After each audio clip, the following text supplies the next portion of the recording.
located near Daytona Beach, moving south. Radar Sorry, the video cut. I got a low battery alert.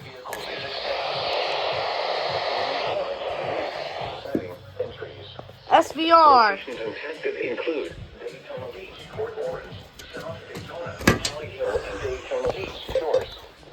Remain alert for a possible tornado. Oh shoot! Tornadoes can TOR. Possible. If you spawn a tornado, go at once to a small central room in a sturdy structure. For your protection, move to an interior room on the lowest floor of the building. Torrential rainfall is occurring with this storm and may lead to flash flooding. Do not drive your vehicle before the roadways.